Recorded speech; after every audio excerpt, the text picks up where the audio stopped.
tema hari ini adalah bagaimana mempersiapkan diri di akhir zaman. Ini adalah bagian keempat. Sebelumnya, kalau saudara masih ingat, di sesi yang ketiga, ya, saya pernah sampaikan bahwa ketika meterai ke-6 dibuka, ada sesuatu yang sangat penting.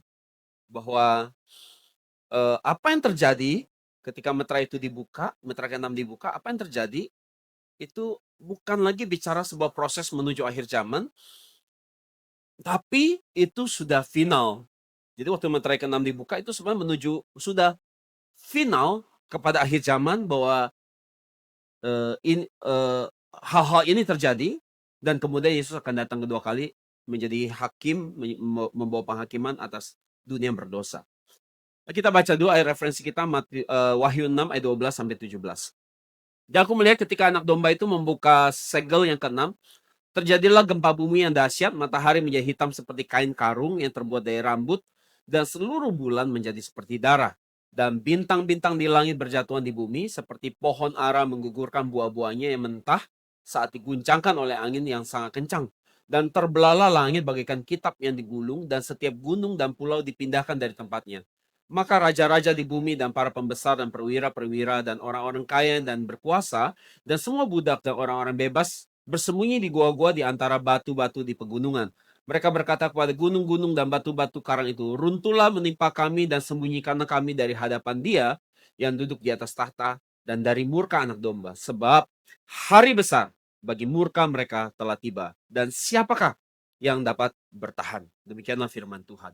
Jadi saudara, waktu meterai ke-6 dibuka, ya, sebelum Yesus datang, ini menuju final, peristiwa ini akan terjadi. Yang pertama, gempa bumi. Gempa bumi yang hebat sekali, yang belum pernah terjadi dalam sejarah umat manusia. Kedua, matahari menjadi gelap total. Seperti pakai selimut, pakai karung yang hitam, gelap. Yang ketiga, bulan menjadi merah seperti darah. Yang keempat, bintang-bintang berjatuhan dari langit. Ini yang akan terjadi. Dan ini yang menjadi tanda, ya, sebelum Yesus datang kedua kali, ini adalah menuju finalnya, bahwa Yesus akan datang membawa penghakiman atas dunia yang menolak firman-Nya.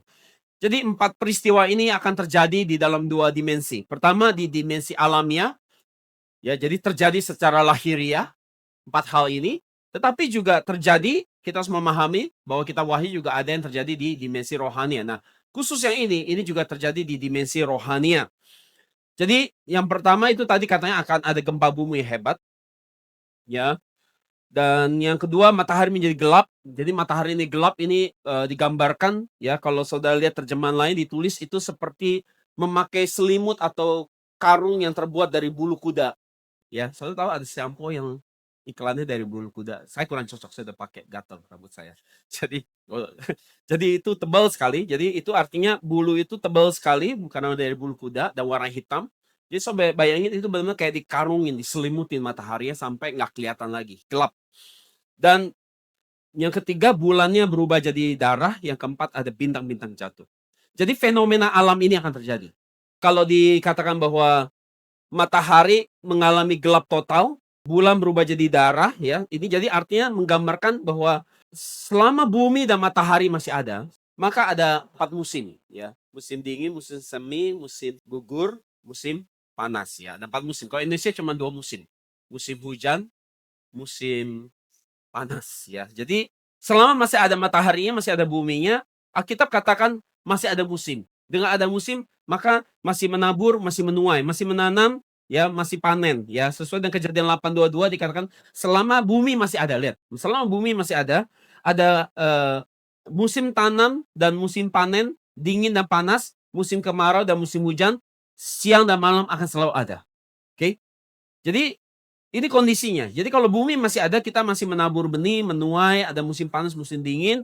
Tetapi ada waktu bumi ini tidak ada lagi. Ada waktu matahari tidak ada lagi. Dan itu adalah waktu di mana langit baru, bumi baru.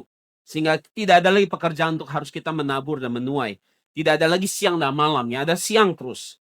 Jadi kalau kita lihat referensi di Perjanjian Lama berkaitan tentang kedatangan Yesus yang kedua, membawa penghakiman, ternyata sudah disampaikan lebih dahulu oleh Nabi Yoel dan Nabi Yesaya.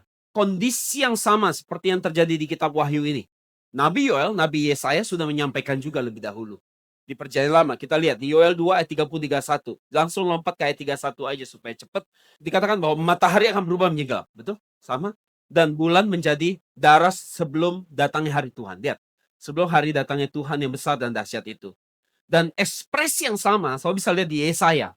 Nabi Yesaya juga bilang, di Yesaya 13 ayat 9-11, kita lihat. Lihatlah, hari Tuhan akan datang. Dengan kejam dan dengan amarah dan murka, ia membara untuk membuat negeri itu menjadi tandus dan memusnahkan orang-orang berdosa darinya. Jadi di ayat 9 dibilang apa? Hari itu adalah hari Tuhan yang kejam dan penuh dengan amarah murka yang membara. Artinya apa? Bahwa Tuhan datang membawa penghakiman untuk memusnahkan orang-orang berdosa. Dan kalau dikatakan itu adalah hari Tuhan yang penuh murka, itu menunjuk kepada apa? Kepada hari penghakiman. Hari penghakiman Tuhan. Dan untuk apa? Untuk memusnahkan orang-orang berdosa. Untuk memusnahkan orang berdosa. Jadi kalau kita lihat sekarang di ayat 10, ya, ini mirip dengan kondisi meterai ke-6 juga. Ya, dikatakan bahwa di bintang-bintang di langit dan gugusan-gugusan tetap bersinar. Lihat, sama. Matahari menjadi gelap saat terbit dan bulan tidak memancarkan cahayanya. Lihat, kondisi yang sama seperti kitab Wahyu. Jadi sekali lagi saudara, dan kalau kita lihat di ayat 11, dikatakan lagi, ditekankan lagi bahwa itu hari penghakiman.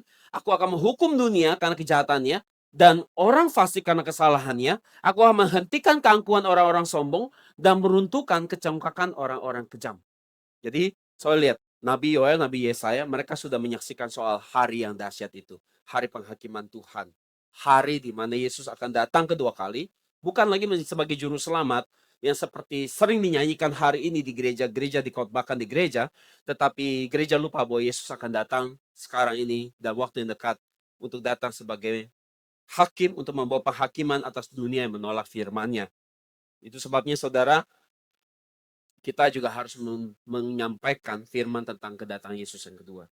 Jadi saudara, hari itu adalah hari yang sangat menakutkan dan mengerikan bagi orang berdosa yang menolak firman Tuhan. Hari di mana seluruh kejahatan akan dihakimi. Dan selama ini saudara mungkin menerima aniaya, fitnah, dihakimi, saudara dirugikan, digosipin, saudara disalahartikan, saudara dijahatin orang, saudara. Dan kondisi ini di hari itu, ya mungkin saudara banyak mengeluarkan air mata penderitaan karena kesalahan orang lain. Kalau kita nggak jahatin orang, orang jahatin kita. Dan kondisi ini di hari itu adalah hari di mana Tuhan akan membalas seluruh kejahatan mereka. Dan mereka tidak lagi bisa ngeles, tidak bisa lagi menjawab, memberi alasan dan berbantah-bantah. Karena di hari itu Tuhan akan menyingkapkan seluruh kesalahan mereka. Dan di ayat 11 di situ dikatakan bahwa orang jahat akan dihakimi, dihukum. Dan itu akan jadi hari penghakiman Tuhan. Tetapi di hari itu juga saudara akan dihapuskan seluruh air mata penderitaan saudara selama ini. Karena aniaya yang saudara alami dari orang-orang yang jahat. Amin. Amin.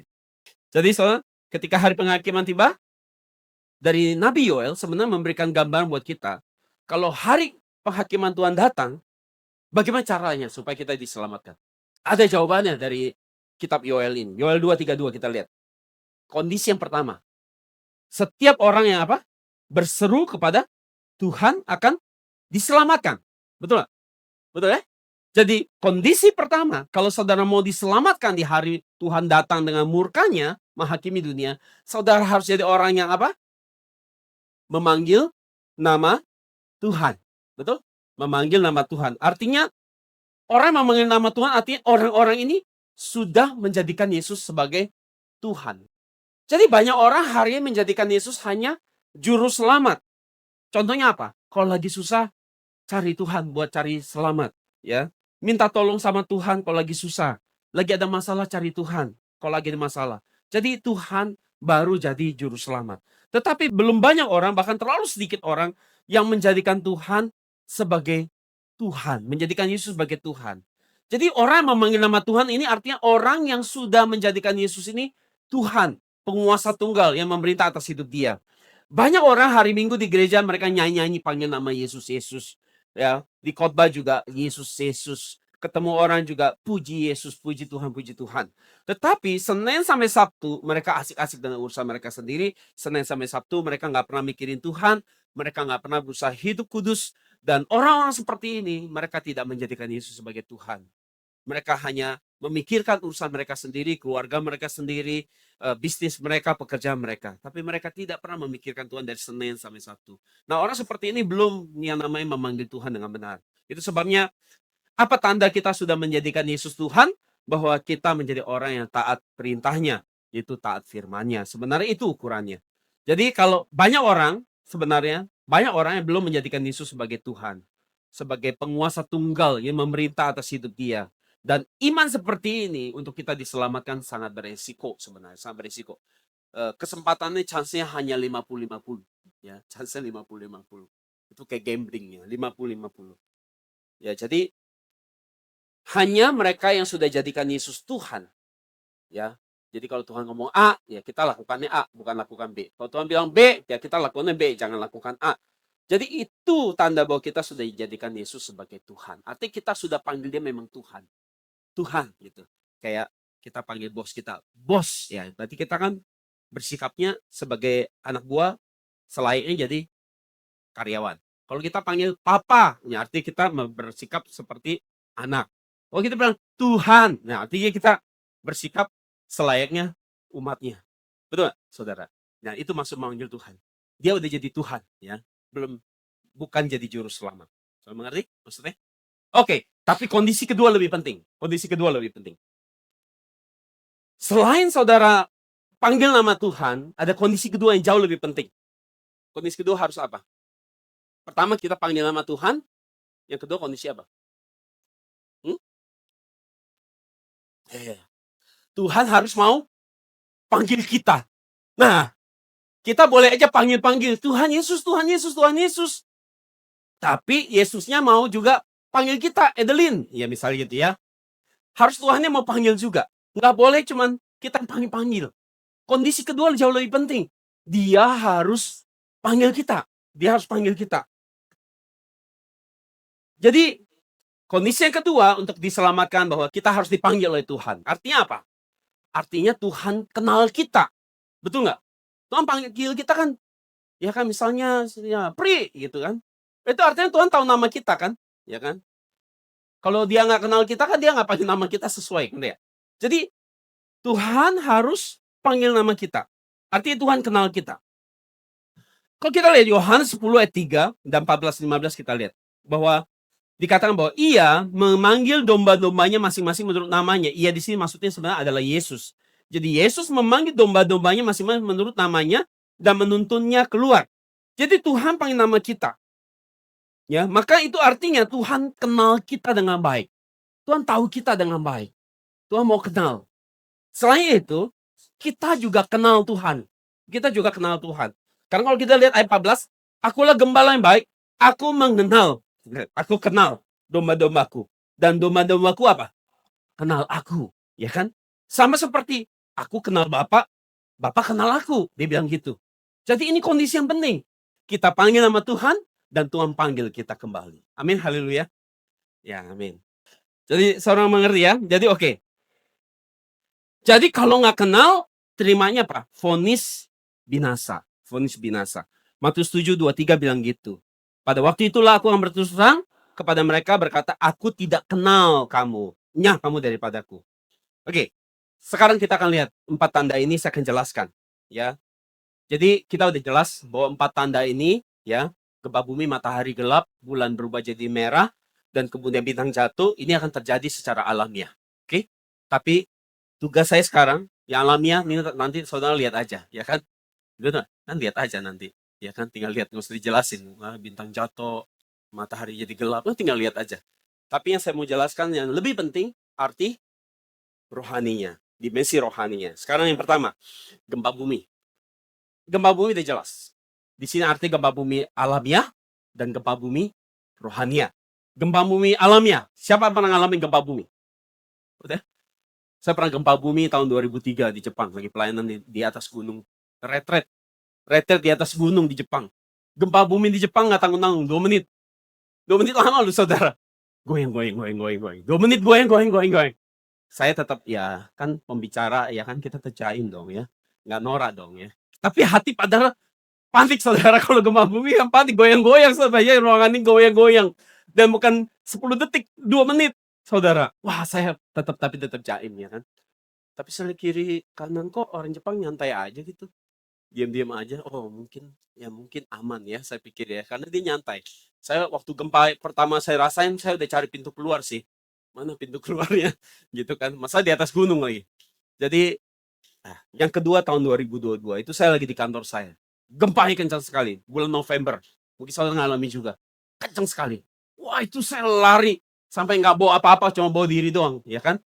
Nggak bawa handphone, nggak bawa apa-apa. Lari turun ke bawah, saya di lantai 2. Lari keluar saudara. Nah, kalau gempa, kita pasti apa? Panik. Kalau gempa kita apa? Pasti takut. Takut. Tapi saudara, ada gempa yang lebih ngeri. Gempa rohani. Gempa rohani. Nah, saya akan jelasin. Ini lebih ngeri. Ya, gempa rohani ini saudara, ini ada di Yoel 2 ayat 10, Matius 24 ayat 29, Ibrani 12 ayat 26 sampai 27. Oke. Jadi kalau gempa orang lari ketakutan, ya semakin hebat gempanya, semakin panik, menimbulkan kepanikan yang ditimbulkan. Jadi apa arti gempa rohani di sini? Apa arti gempa rohani di sini? Apa tujuan gempa rohani ini? Itu apa? Adalah untuk menggoncang semua hal yang manusia pikir stabil, kokoh, dan aman. Sekali lagi, untuk menggoncang semua yang manusia pikir stabil, kokoh, dan aman. Kenapa gempa rohani ini goncangnya di bumi? Kenapa goncangnya di bumi? Kenapa digoncang-goncangnya di bumi? Karena bumi, menurut anggapan semua orang, sekali lagi, karena bumi menurut anggapan semua orang adalah tempat yang paling apa? Paling aman, paling stabil, paling kokoh. Itu sebabnya karena bumi dianggap manusia tempat yang paling aman, ya, karena kita aja sekarang berdiri, berpijak di atas bumi. Ini tempat kita berdiri, karena kita anggap ini tempat yang paling aman, maka kita membangun segala sesuatu hidup kita di mana? Di bumi ini. Kita bangun keluarga, kita bangun karir, kita bangun bisnis kita bangun masa depan kita di bumi. Kenapa? Karena kita anggap ini tempat yang akan selama-lamanya akan tetap ada dan paling aman. Itu sebabnya Tuhan izinkan buminya harus digoncang supaya manusia jangan pegang apa? Bumi, supaya kita jangan pegang bumi. Jadi saudara, bagi penduduk bumi, bumi ini dianggap tempat yang paling stabil. Pondasi yang paling kokoh, paling solid untuk membangun segala sesuatu. Kondisi yang tidak akan pernah berubah. Itu sebabnya manusia membangun segala sesuatu di atas bumi. Tetapi ketika buminya digoncang, tempat yang kita yakini paling aman ini, paling solid ini, digoncang, kita akan menjadi kaget, panik, takut, dan baru sadar bahwa ternyata bumi bukan tempat yang aman, bukan tempat yang akan selalu stabil. Jadi gempa bumi rohani dalam hidup kita ini apa? Seperti apa? Ya, itu adalah goncangan dan kekacauan yang menggoncang seluruh aspek kehidupan kita. Goncangan itu bisa di bidang ekonomi, ya, ekonomi melesu, melambat, saham jatuh, emas jatuh, ya, harga barang-barang naik drastis, kerusuhan di mana-mana, pembunuhan, penjarahan, ya, wabah penyakit seperti kemarin COVID, lockdown, social distancing, bisnisnya kita bangkrut, ya, kita kehilangan pekerjaan, ataupun kita divonis penyakit yang berbahaya, yang mematikan. Itu seperti gempa bumi hari ini bagi hidup kita. Dan hasilnya, kita jadi menyadari bahwa ternyata bumi ini tidak aman. Jadi, jika gempa bumi rohani terjadi, menurut saudara, apa yang akan saudara lakukan? Kalau gempa bumi, selama ini, kan Indonesia mau gempa bumi kan, megatrust. Saudara udah ngapain aja? Udah siap-siap kan? Pisahin surat-surat berharga udah. Baju-baju buat 1 minggu udah pisahin. Ya kalau gempa kan nanti nggak mungkin saudara pakai baju itu terus ya. Bisa jamuran ya kan. Celana dalam, baju, sikat gigi dipisahin ya kan, barang berharga udah dipisahin. Jadi kalau gempa bumi ya saudara buru bawa lah itu 1 tas. Ya kan? Siap-siapnya begitu kurang lebih. Terus udah bayangin kalau gempa bumi saya mesti ngumpetnya di mana ya kan? Saudara bayangin udah simulasi ya. Nah, itu namanya siap-siap. Tapi kalau gempa bumi rohani kan jauh lebih mengerikan dibandingkan gempa bumi lahiriah alami. Kira-kira apa yang saudara sudah siap-siap dari sekarang kalau itu terjadi? Jadi saudara, tujuan gempa bumi adalah untuk membuat kita apa? Melepaskan keyakinan kita, kebenaran kita akan firman Tuhan. meragukan Tuhan, meragukan kemutlakan daripada firman Tuhan. Itu tujuan gempa bumi itu, gempa bumi rohani ini. Saudara akan mempertanyakan tentang relevansi daripada firman Tuhan di zaman ini. Goncangan demi goncangan ini akan membuat saudara meragukan firman Tuhan, meragukan Tuhan. Ya, orang kalau udah susah banget saudara, susahnya bukan setahun, bukan 2 tahun, bertahun-tahun, bahkan puluhan tahun, saudara akan bertanya. Pertanyaan pertama apa? Di mana Tuhan? Kalau Tuhan baik, kenapa saya ngalamin ini? Betul nggak? Ya itu akan menggoncang iman saudara. Dan gempa bumi ini, goncangan terhadap firman Tuhan, terhadap iman kita, goncangan untuk meragukan firman Tuhan ini sebenarnya udah dimulai lama sekali, sejak abad 17.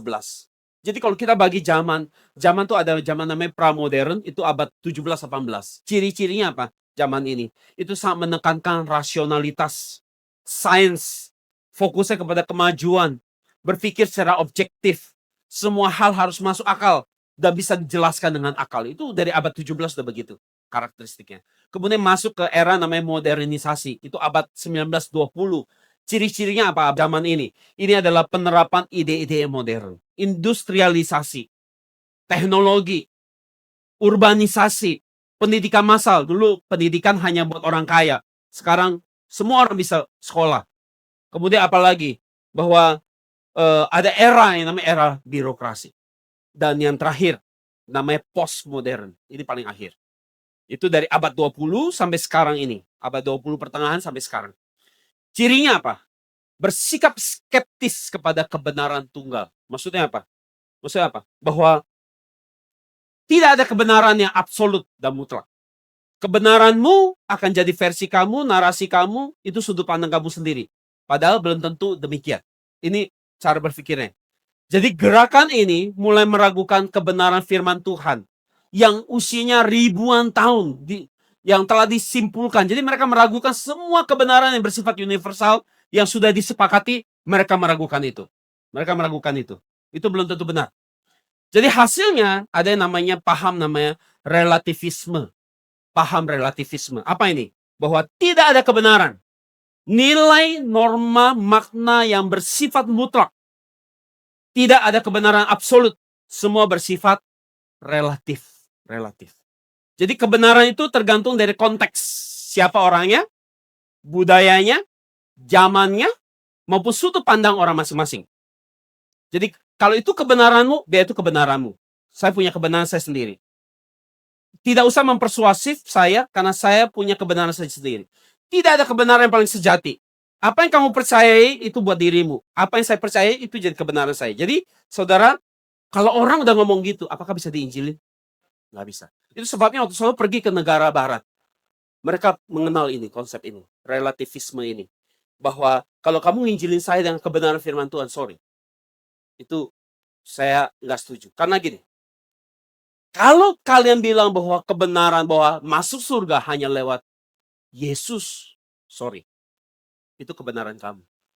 Saya punya kebenaran dan pendapat saya sendiri. Jadi saudara, inilah yang membuat Injil tertutup. Waktu mereka bilang itu kebenaranmu, maka Injil tertutup. Kita nggak bisa nginjilin lagi mereka. Mereka bilang itu relatif. Itu nggak absolut. Itu nggak mutlak. Jadi ketika mereka berkata ini relatif dan itu relatif nggak mutlak, maka seluruh isi Alkitab dipertanyakan kemutlakannya, absolutnya. Ini sejak kapan tadi? Abad 20. Jadi inilah yang saya sebut sebagai gempa megatrust rohani. Yaitu paham relativisme. Jadi ngeri saudara. Mereka mulai meragukan firman Tuhan. Jadi saudara, gempa bumi rohani akan menggoncang keyakinan saudara tentang Tuhan, tentang firman Tuhan. Akan membuat saudara kompromi dengan firman Tuhan. Untuk meragukan seluruh isi firman Tuhan. Tetapi saudara, setiap kita hari di tempat ini, kita mau percaya bahwa firman Tuhan adalah kebenaran yang absolut dan mutlak. Amin. Amin. Jadi saudara, kalau kita lihat di Matius 7:24, itu sebabnya saudara, Matius 7:24 katakan kepada kita bahwa kita harus membangun hidup kita di atas apa? Batu karang besar, ya, atau batu besar. Betul? Dan itu adalah bicara firman Tuhan. Ayat 24, karena itu semua orang mendengar perkataanku dan melakukannya. Saudara bukan cuma dengar, saudara harus melakukan.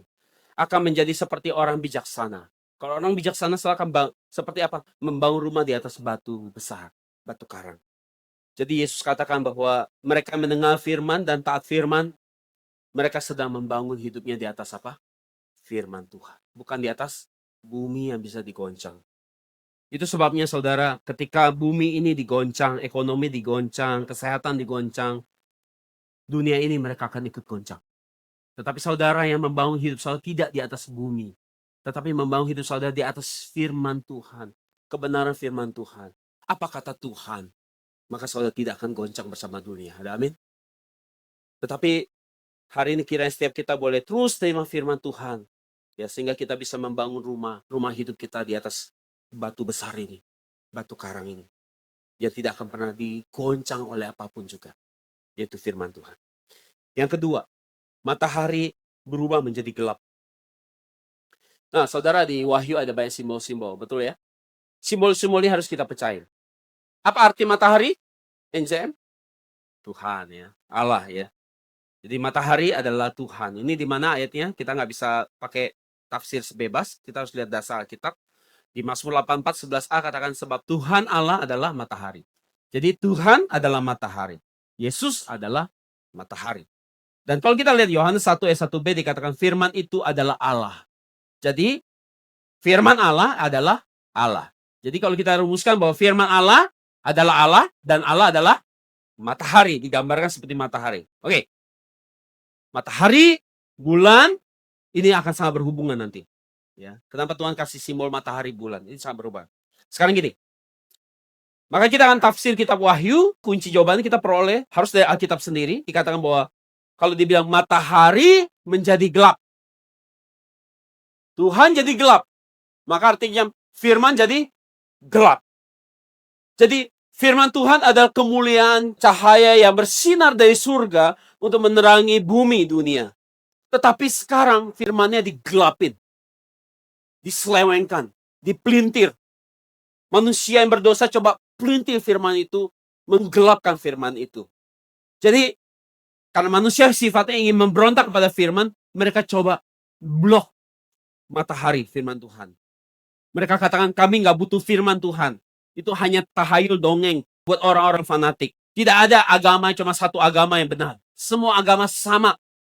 Nah, itu mereka. Jadi mereka mencoba menggelapkan matahari. Dalam arti menggelapkan firman Tuhan. Menggoyahkan keyakinan saudara kepada firman Tuhan. Dalam hal ini Alkitab. Jadi mereka coba tutup matahari. Jadi saudara bisa nggak mereka tutupi matahari? Sekarang saudara keluar, ada matahari, saya tutupi mata saudara. Ya, memang kelihatan nggak kelihatan matahari, betul. Tapi matahari tetap ada nggak? Tetap ada. Sama, mereka mau coba membuat Tuhan tidak eksis dengan berkata Tuhan tidak ada. Tapi kenyataannya Tuhan akan tetap ada. Mereka aja lagi tertipu sama diri sendiri, nutup-nutupi mata, padahal Tuhannya ada di situ. Dan mereka berasa diri mereka sangat eksis, padahal mereka tidak pernah eksis. Benar, benar. Mereka hidup kan cuma 70, 80. Bagus kalau jaga makan mungkin sampai 100, tapi kan tetap lama-lama sampai ya paling 100. Habis itu mati, nggak eksis. Tapi mereka bilang Tuhan nggak ada. Matahari tetap ada tuh. Dari mereka belum lahir juga udah ada matahari. Betul nggak? Itu Tuhan menggambarkan seperti itu, bahwa Tuhan tetap akan jadi lebih berkuasa daripada manusia yang coba bilang Tuhan itu nggak ada. Hari ini mereka dengan gagah berani bilang Tuhan itu nggak ada. Pada besok mereka mati, Tuhan tetap ada. Tetapi mereka bisa merasa diri mereka lebih penting dari Tuhan. Jadi saudara, kita kasih simbol matahari itu Tuhan, dan itu adalah gambaran firman Tuhan. Jadi saudara, setan akan terus mencoba menggelapkan matahari, menggelapkan firman Tuhan atas hidup saudara. Akan tetapi saudara harus berdiri di atas batu besar, batu karang yang besar itu, yang teguh, dengan tetap memiliki iman purbakala. Iman purbakala, yaitu saudara harus membangun hidup di atas firman Tuhan. Jadi saudara, mungkin ada yang berkata kepada saudara bahwa ngapain pegang Alkitab perjanjian lama? Sekarang kita udah di era perjanjian baru. Ngapain belajar Alkitab susah-susah? Ya, kita mati pasti ke sorga kok. Nah, jadi itu cara setan mengaburkan, menggelapkan, menyelewengkan, mempelintir firman Tuhan yang murni, yang sejati. Atau teman saudara bilang, ngapain sih kamu ngebahas-bahas Alkitab? Udah mendingan bahas duit aja, yang pasti-pasti. Ngapain sih Ya, mending bahas bisnis sama saya, jangan bahas Alkitab sama saya. Kalau bahas bisnis, bahas olahraga, bahas hobi, ya kan? Saya mau, tapi kalau bahas Alkitab, itu buat orang kurang kerjaan, itu buat orang fanatik. Jadi seperti itu mereka, membuat saudara ragu dengan firman Tuhan. Tetapi saudara, kita harus berjalan di jalan purbakala. Jalan yang mereka anggap jadul. Itu jalan yang ditempuh oleh Bapak leluhur iman kita ribuan tahun yang lalu. Yang akan membawa kita menerima hidup kekal. Sesuai dengan Yeremia 6 ayat 16 dikatakan, beginilah firman Tuhan. Ambillah tempatmu di jalan-jalan dan lihatlah, tanyakanlah jalan-jalan dahulu kala. Kata dahulu kala dalam terjemahan NASB disebut ancient path. Itu jalan purbakala. Jalan purbakala. Di manakah jalan yang baik, tempuhlah itu. Dengan demikian jiwamu mendapat ketenangan. Tetapi mereka berkata apa? Kami tidak mau menempuhnya. Kami tidak mau menempuhnya. Mereka bilang, ini sudah terlalu jadul. Ya, bahas-bahas Alkitab sudah terlalu jadul. Berapa banyak hari ini gereja tidak mengkhotbahkan surga dan neraka lagi? Saya pernah dengar gereja bahas surga dan neraka, jadul. Khotbah yang keren kan adalah refresh, anointed by the Holy Spirit lah, apalah gitu kan. Nggak ada yang kayak gini. Jadi saya bayangin, di mata mereka bahas-bahas begini, jadul. Dan memang itu jadul. Karena jalannya namanya jalan apa? Purbakala loh, ribuan tahun yang lalu. Firman Tuhan isinya ribuan tahun yang lalu. Memang itu purbakala. Tapi jalan purbakala ini jalan bisa menyelamatkan kita. Karena itu ada jalan untuk jalan ketaatan kepada firman Tuhan. Jadi jalan purbakala namanya adalah jalan tentang jalan ketaatan kepada firman Tuhan. Ya, saya udah pernah khotbah ini. Saudara bisa nonton nanti di YouTube. Jadi gereja nggak mulai khotbah itu karena jatuh. Karena dianggap tidak relevan. Hari ini khotbah yang menarik adalah khotbah yang isinya memberikan semangat, penghiburan buat jemaat. Jemaat tidak diajarkan bagaimana imannya kuat, tapi bagaimana jadi bahagia, sukses, menikmati hidup yang karunia menikmatinya. Dulu kita sering dengar khotbah tentang saya yang penting nggak usah kaya, ya kan? Yang penting punya kepribadian aja, mobil pribadi, ya rumah pribadi, ya kan? Oh, kita nggak usah kaya, yang penting kita punya karunia menikmati. Ya pendeta-pendeta khotbah gitu. Saya nggak punya villa, tapi saya dikasih tinggal di villa yang besar sama jemaat. Itu namanya karunia menikmati. Dan tadi saya duduk, Tuhan bilang gini loh sama saya. Ini saya perlu sampaikan. Tuhan bilang gini, Surgi. Orang kalau mau jadi imam, itu mesti mati. Orang kalau fokusnya cari senang, pasti tidak kudus. Untuk kudus, bukan cari senang. Waktu cari senang, pasti tidak kudus. Surdi, orang yang mau jadi imam, kalau kita mau jadi orang mau hari ini jadi imamat yang rajani, kita mau punya kehidupan iman yang kudus. Targetnya bukan cari senang. Bukan Tuhan nggak mau kita senang, kata Tuhan. Bukan saya nggak mau kalian senang. Tapi senang, target hidup cari senang, akan bikin kamu jatuh dalam dosa. Cari kudus. Nanti kamu akan punya senang yang lain. Senang yang kudus. Senang yang ilahi. Senang yang dari Tuhan. Sur, orang mesti mati. Saya bilang, Tuhan, susah banget belajar NJM. Sur, ini gereja, bukan lagi gereja seperti yang sudah-sudah. Ini nggak kayak gitu, Sur. Ini gereja nyiapin orang benar-benar nempel sama saya. Mau nempel sama saya atau enggak? Mau ikut saya atau enggak? Kalau saya jalan, ikut di belakang saya enggak? Itu aja. Kalau enggak bisa, Sur. Saya siapa yang mau kayak gitu? Orang semua mau cari senang. Ikut kamu susah. Ikut kamu banyak menderita. Siapa yang mau? Menderita. Orang maunya senang. Ya nggak bisa, Sur. Kekristenan yang benar. Ini. Orang kalau mau melayani di bait rumah Tuhan. Dia mau bakar tadi. Let incense arise. Imam kalau mau bakar ukupan tiap hari di rumah Tuhan. Dia bilang, dia harus mati. Dia nggak boleh punya agenda lain lagi. Dia harus mati. Jadi kerjanya tiap hari ukupan, nyalain api, ya kan? Di kemah suci Musa, bait suci Salomo, itu ada api yang harus dijaga, nggak boleh mati apinya. Jadi kerjanya tiap hari soal bayangin, bosan nggak? Dia nyalain api terus. Seperti saya tiap minggu nyiapin khotbah terus ya. Dari Senin satu di depan komputer, terus siapin khotbah, materi yang berat-berat. Nggak yang lain. Nggak ada yang lain. Itu terus. Saya nggak tanya, jenuh nggak? Jenuh. Tapi mesti mati. Susah nggak? Tuhan sudah nggak tahan. Saya mau jalan-jalan. Lu belum mati tandanya. Kalau kamu mati, kamu akan rela jalani. Siapa yang sanggup Tuhan? Ya itulah, ikut Tuhan namanya. Nggak ada yang lain. Nggak ada siapa-siapa di sini. Nggak ada apapun di sini. Saya bisa ngomong, Bapak dan aku satu. Artinya nggak ada pemisahan Tuhan dan kita. Nggak ada lagi.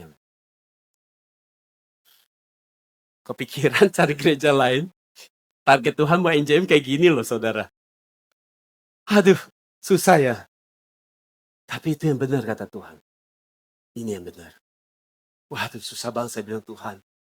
Tapi itu yang akan bawa orang ke surga, Surdi. Itu yang akan bawa orang pergi ke surga. Caranya seperti itu. Itu yang bikin orang bisa nyembah benar-benar plong. Benar-benar ke Tuhan doang.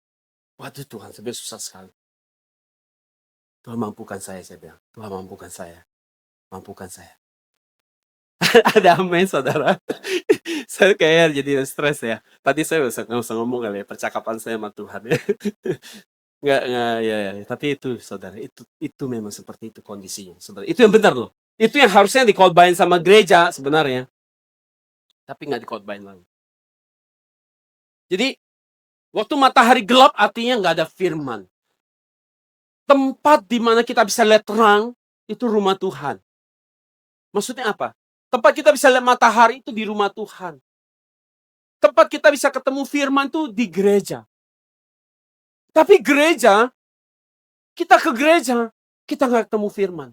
Kita ketemunya panggung hiburan rohani. Kita ketemunya training motivasi. Kita ketemunya apa? Di pok-pokin hatinya. Ya, sekarang ada pendeta yang ngomongnya lembut sekali. Jika kamu hari ini begitu berat, Tuhan selalu pegang hatimu. Cie. Rame yang kayak gitu, saudara. Jadi, nggak ada lagi gereja bawa sebelas firman. Nggak ada. Jadi waktu kita pergi kemana-mana, mataharinya gelap. Nggak ada matahari.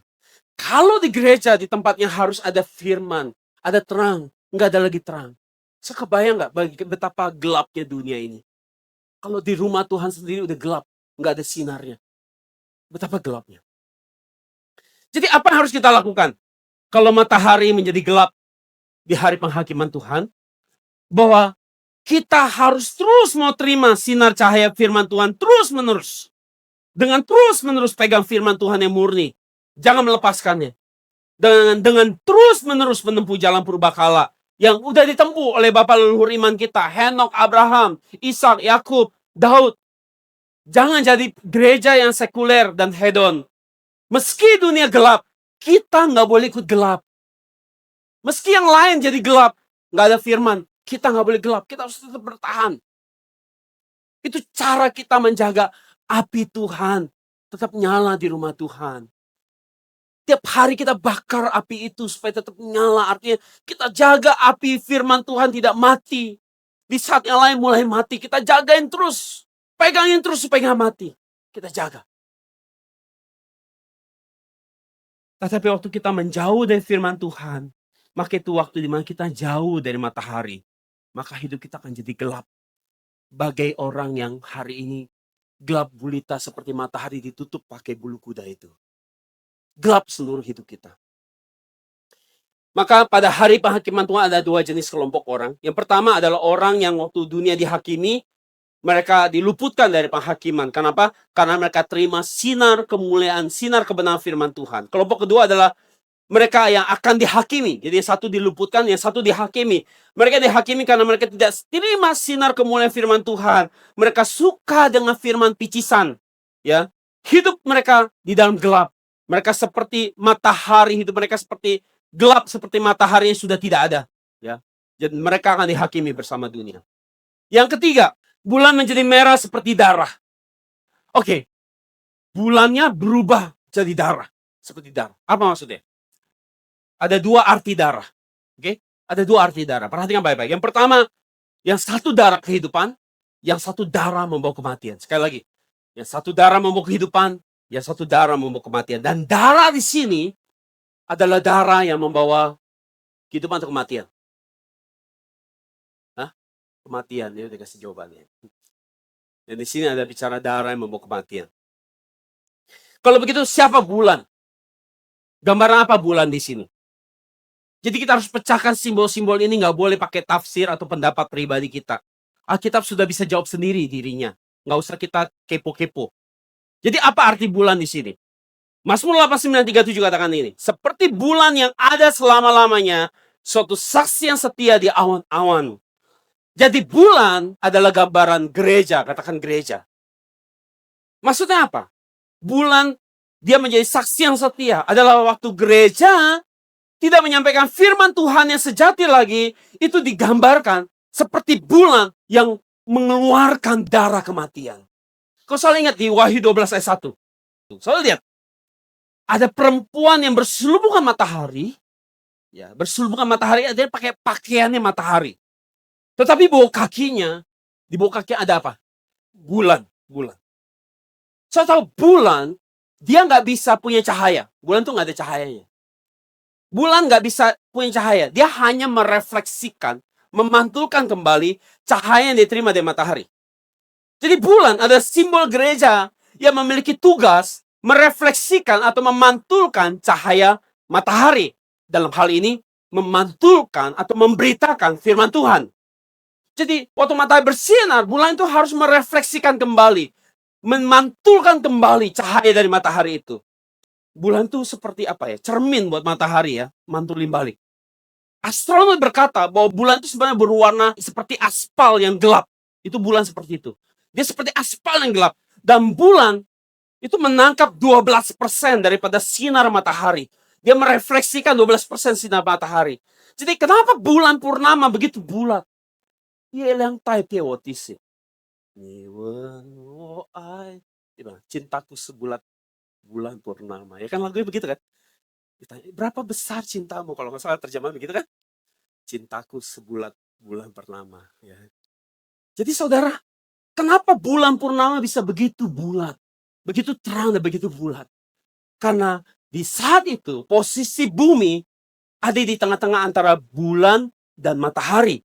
Jadi matahari, bumi, bulan.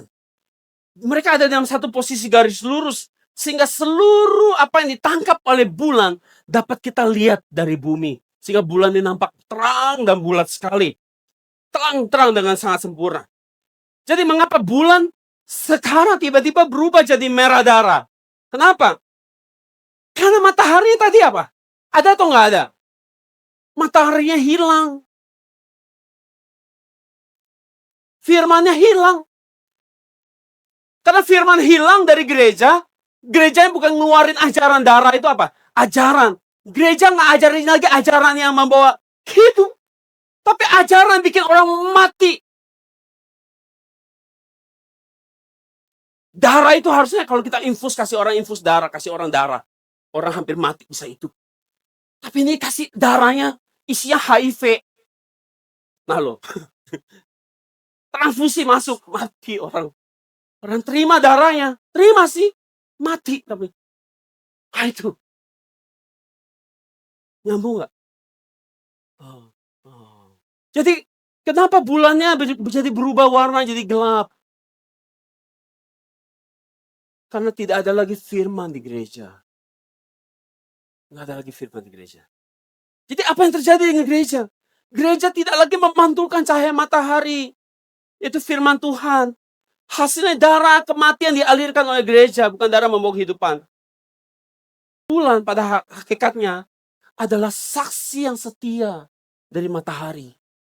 Seperti ayat kita baca, mari kita lihat Mazmur 89:37. Dikatakan apa? Bahwa seperti bulan ada selama-lamanya. Dia harus jadi bulan yang ada selama-lamanya buat siapa? Buat matahari. Standing buat matahari. Lihat-lihatan, tatap-tatapan sama matahari. Gereja tuh harus tatap-tatapan sama matahari. Sama firman.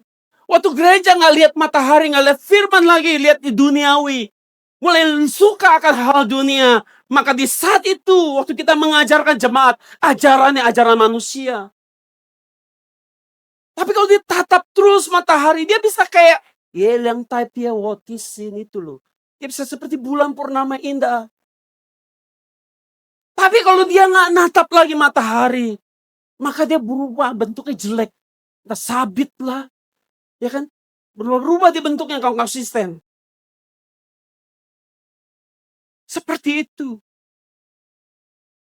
Karena gereja tidak melakukan tugasnya lagi. Memancarkan kembali. Memantulkan kembali firman Tuhan. Gereja berubah jadi panggung hiburan rohani. Seminar motivasi sekuler. Lebih menekankan humanisme. Daripada belajar mengerti pikiran Tuhan. Mengajarkannya ajaran bukan ajaran rasul lagi. Nah itu kondisinya. Jadi ketika gereja berubah jadi sekuler, ajarannya mulai menyimpang, maka ajaran yang dialirkan, darah itu, buat jemaat yang terima, mati semua. Mati. So perhatikan ini, perempuan berselubungan matahari. Ada bulan di bawah kakinya, betul gak? Kenapa? Perempuan berselubungan matahari ini adalah gambaran apa sih? Itu gambaran gereja. Gereja yang apa? Gereja yang udah menang. Menang atas apa? Godaan dunia dan kesusahan besar. Nanti saya mau khotbah tentang godaan dosa dan cara menang. Jadi gambaran gereja telah menang atas godaan dunia dan kesusahan besar. Ciri-cirinya apa? Pertama, dia pakai pakaian matahari. Artinya apa? Ini gereja yang udah pakai kemuliaan Tuhan. Ini gereja yang punya pikirannya sepenuhnya dipenuhi oleh pikiran firman Tuhan. Yang kedua, bulan di bawah kakinya. Ciri kedua, bulan di bawah kakinya. Artinya apa? Setelah bulan adanya di malam hari, di siang hari. Kebanyakan malam. Pernah lihat bulan di siang hari pagi? Ada, ya. Bulan telat pulang. Suka kelihatan juga kadang-kadang. Tapi katanya itu Venus. Ya, ada yang bilang itu Venus. Ya. Tapi bulan ada di malam. Malam adalah menggambarkan apa? Keadaan yang gelap. Keadaan rohani yang gelap. Jadi selama masih jadi bulan yang belum purnama, saudara, gelap, saudara. Keadaan rohani yang gelap. Ya. Dan bulan bentuknya tetap atau berubah-berubah. Berubah-berubah, ya kan? Tadi bentuknya sabit, ya kan? Terus bentuknya lagi bisa bulat, ya kan? Atau yang sekarang lebih parah, dia jadi merah, darah, gelap.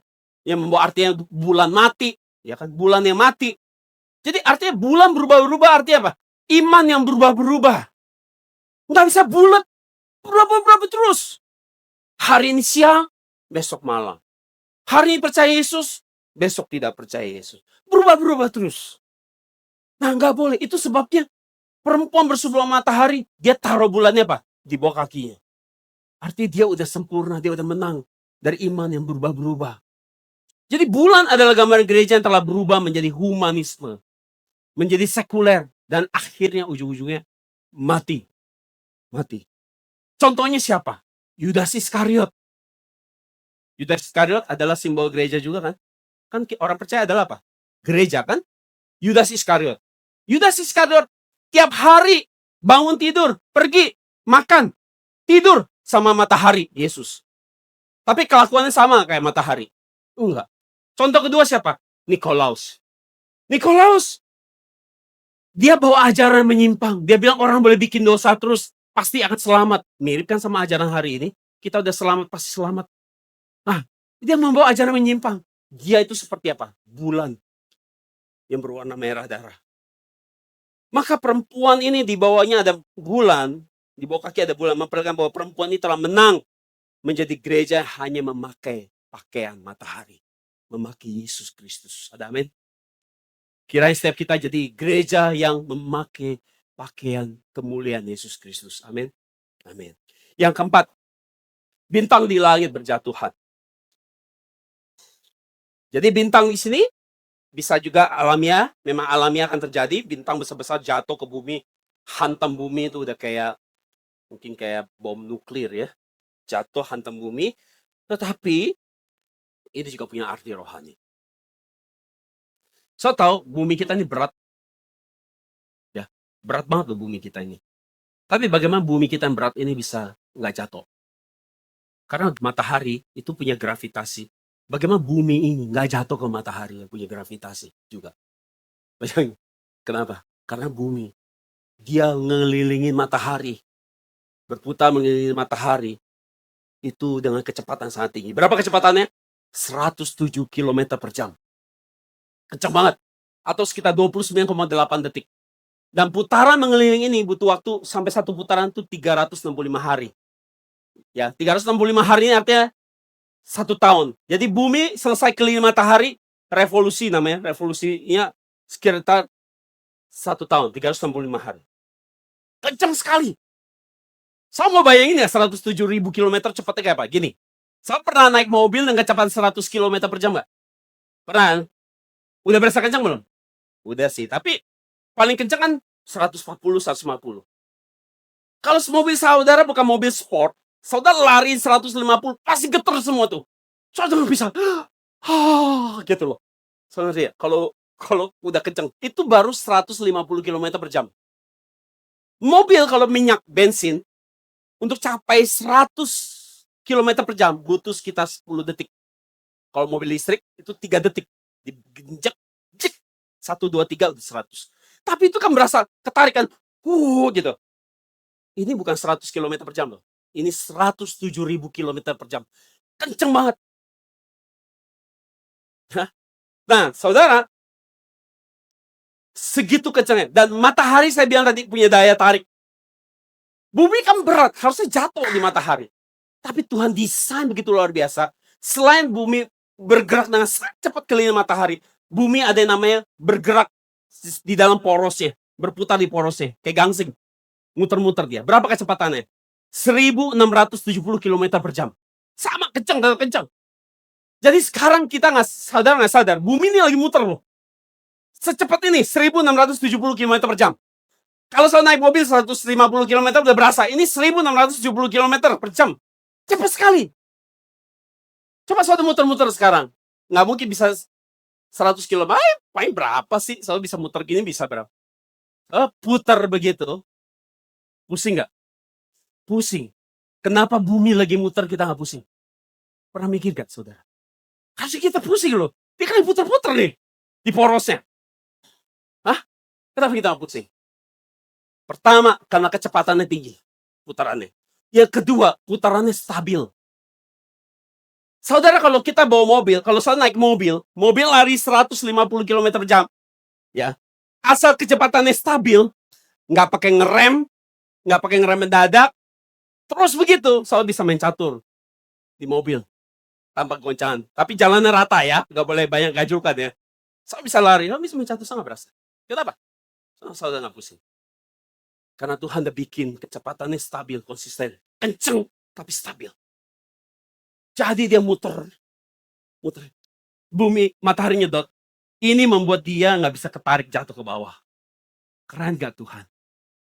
Semua ini Tuhan jaga. Tuhan jaga begitu rupa. Supaya bumi gak kebayang kalau bumi jatuh ke matahari. Serem banget. Tuhan jagain ini. Tuhan jagain. Dan sampai sekarang bintangnya jatuh. Sekarang Tuhan gak berkuasa. Kenapa bintangnya jatuh? Karena bintangnya gak mau dijagain lagi. Maka dia jatuh.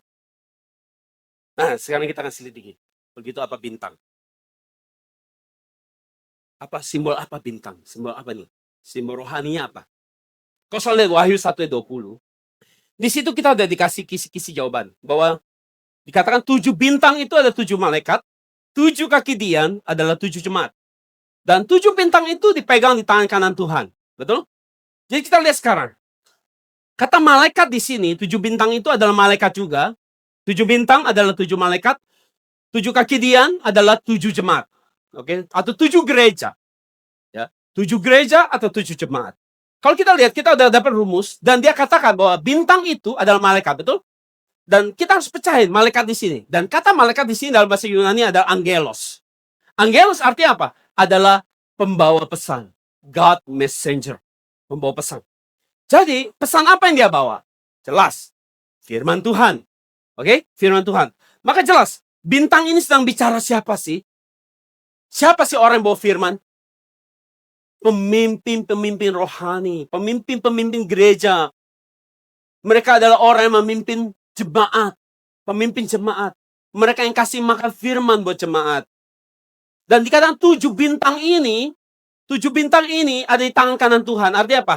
Bahwa tangan kanan itu bicara otoritas. Maka artinya Tuhan kasih mereka otoritas, kuasa, kemampuan untuk memimpin, kekuatan. Maka kita bisa katakan waktu bintang ini jatuh dari langit artinya bahwa apa? Pemimpin-pemimpin rohani atau pemimpin-pemimpin gereja yang besar dan berpengaruh di dalam dunia kekristenan, mereka jatuh dalam dosa. Ini yang akan terjadi. Dan rasa kita udah banyak dengar hari ini. Jadi para gembala, pendeta, pastor, diaken, penatua, penginjil, ahli teologi, nggak ada yang imun dengan dosa. Nggak ada yang imun. Dan mereka adalah orang yang selama ini bawa firman Tuhan. Dan mereka digambarkan seperti malaikat. Tuhan kasih mereka kuasa supaya mereka bisa kasih makanan rohani buat jemaat dombanya. Tetapi menjelang kedatangan Yesus kedua, mereka jatuh. Kenapa mereka jatuh? Karena mereka berpaling dari Tuhan. Mereka tidak lagi memiliki firman. Mereka tidak lagi mencintai firman. Mereka lebih suka sama uang, materi, popularitas duniawi. Lebih suka dengan kenikmatan dunia. Sehingga mereka akhirnya jatuh dalam dosa. Jadi bukan Tuhan gak pegang mereka. Tadinya Tuhan pegangin mereka. Supaya mereka gak jatuh. Tapi mereka yang gak mau dipegang sama Tuhan. Mereka jatuh. Jadi ini yang dimaksud kitab Wahyu. Waktu bicara tentang bintang jatuh. Jadi mereka menyalahgunakan kekuasaan mereka. Untuk apa? Mencari keuntungan dari jemaat. Untuk kumpulkan uang persembahan. Untuk cari popularitas bagi diri mereka sendiri. Dan mereka digambarkan seperti bintang yang jatuh. Dan tidak bersinar lagi. Dan akhirnya gak berguna buat Tuhan. Jadi bagaimana supaya kita tidak jadi bintang yang jatuh? Saudara harus jadi orang yang mencintai firman Tuhan. Dan taat pada firman Tuhan. Melebihi apapun juga. Apapun juga. Kalau saudara mencintai firman, saudara tidak akan bisa jatuh dalam godaan. Saudara mencintai untuk mau taat kepada firman Tuhan, saudara tidak akan jatuh dalam cobaan dosa. Yudas 1:13 gambarkan mereka apa? Seperti bintang-bintang yang mengembara. Yang bagi kegelapan yang pekat yang telah disediakan untuk selama-lamanya. Jadi mereka seperti bintang yang mengembara, tidak jelas lagi arah hidupnya. Sebaliknya kalau saudara sungguh-sungguh mencintai firman, menghidupi firman, mengajarkan firman yang benar kepada banyak orang. Saudara akan seperti yang Daniel katakan. Bintang yang Daniel katakan di Daniel 12 ayat 3. Orang-orang yang bijaksana akan bersinar. Seperti cakrawala, cahaya cakrawala. Mereka mengajar dan menuntun banyak orang kepada kebenaran yang sejati. Seperti apa mereka? Seperti bintang-bintang untuk selama-lamanya. Seperti orang yang akan terus bersinar di langit untuk selama-lamanya. Menjadi pemimpin-pemimpin rohani yang mengajarkan ajaran yang sehat. Yang membawa orang kepada hidup kekal. Membuat orang semakin hari semakin kenal Tuhan. Mereka seperti orang yang seperti bintang yang bersinar untuk selama-lamanya. Rasul Paulus pernah katakan bahwa pengenalan dia akan Tuhan melebihi segala-galanya. Di Filipi 3 ayat 8 katakan bahwa ketika saudara hari ini menerima pengenalan akan Tuhan, firman yang membuat saudara kenal Tuhan dengan baik, maka firman itu akan membuat saudara menyampahkan, membuat anggap dunia ini sampah. Itu nilai hanya seperti kotoran dunia. Kalau saya lihat di Matius 13 ayat 45-46 dikatakan bahwa orang yang ketemu kerajaan Allah itu seperti ketemu mutiara yang harganya bernilai tinggi. Dia buang semua, dia jual semua hartanya hanya buat beli mutiara ini. Firman yang berharga ini. Itu sebabnya saudara, kalau saudara hari ini dengar firman yang membuat saudara semakin ingin dunia, semakin melekat kepada dunia, maka mungkin saudara setelah belajar dari bulan yang telah berubah jadi darah. Mungkin saudara telah belajar dari bintang yang telah jatuh. Tapi saudara kiranya saudara hari menerima cahaya matahari. Menerima pengajaran dari bintang yang masih bersinar di langit. Menerima firman yang membuat saudara bisa melepaskan keterikatan saudara akan perkara dunia. Sehingga saudara menjadi orang yang akan diselamatkan di hari penghakiman dunia ini. Amin. Mari kita berdoa. Bapa, kami bersyukur buat penyingkapan firman Tuhan. Bapa, tolong kami. Supaya sampai akhir hidup kami hanya mau cari firman. Kami hanya mau mencintai firman. Kami hanya mau jadi pelaku firman. Bukan hanya pendengar. Supaya kami membangun hidup kami di atas batu besar yang kokoh. Sehingga ketika dunia ini digoncang oleh gempa jasmani maupun gempa rohani, kami tidak ikut goncang bersama dunia. Bapak tolong supaya kami boleh jadi orang-orang yang terus di waktu-waktu yang masih diberi kesempatan ini. Boleh terus menyerap sinar matahari, menyinari kegelapan hati kami. Sehingga kami boleh menjadi orang-orang yang diselamatkan. Tolong kami menjadi bulan yang terus selalu memandang kepada matahari. Selalu merefleksikan kembali matahari dalam hidup kami. Merefleksikan firman Tuhan kembali dalam hidup kami. Sehingga kami boleh menjadi orang yang tidak menjadi orang-orang yang ketika orang memegang hidup kami, mereka menjadi hidup. Bapak tolong pelihara kami. Tolong jaga kami. Seperti Engkau menjaga bumi ini tidak jatuh. Tolong kami supaya Engkau menjaga kami sebagai menjadi bintang yang tidak jatuh, Bapak. Tolong jaga hidup kami. Ketika kami keluar jalan, Bapak tolong luruskan kami kembali. Ketika kami hilang arah, Bapak tolong kembalikan kami kepada arah-Mu. Bapak tolong kami selalu ikut Yesus. Kemana Yesus pergi, tolong kami bisa mau ikut Yesus. Bapak tolong kami.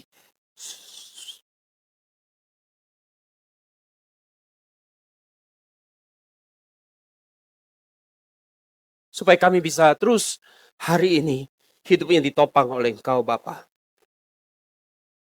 Hanya kemurahan-Mu, Bapa, sehingga kami bisa hari ini menjadi bintang yang terus ada di langit bersinar, menjadi orang yang dihormati dan bijaksana di mata-Mu dan di mata dunia ini. Bapa, jika hari ini ada kami yang sedang mengalami kegelapan rohani, apakah itu masalah pribadi kami, masalah pekerjaan, masalah kesehatan kami, Bapa tolong supaya kiranya cahaya firman Tuhan, cahaya matahari itu menyinari kegelapan kami. Sehingga setiap kegelapan rohani, apakah itu sakit penyakit dapat dikalahkan di dalam nama Yesus. Apakah itu kegelapan rohani, itu dapat dihancurkan di dalam nama Yesus. Oleh kuasa darah Yesus dan oleh kuasa firman Tuhan Yesus yang perkasa. Kiranya setiap kegelapan di dalam hidup kami dihalau dan dinyatakan di dalam nama Yesus. Terima kasih Bapa. Kami mengucap syukur buat gerejamu, buat firmanmu, yang kau tinggalkan, kau wariskan bagi kami. Kami mengucap syukur di dalam satu nama yang berharga, itu di dalam nama Yesus. Sama-sama kita katakan, amin, haleluya. Mari kita beri kemuliaan buat Tuhan.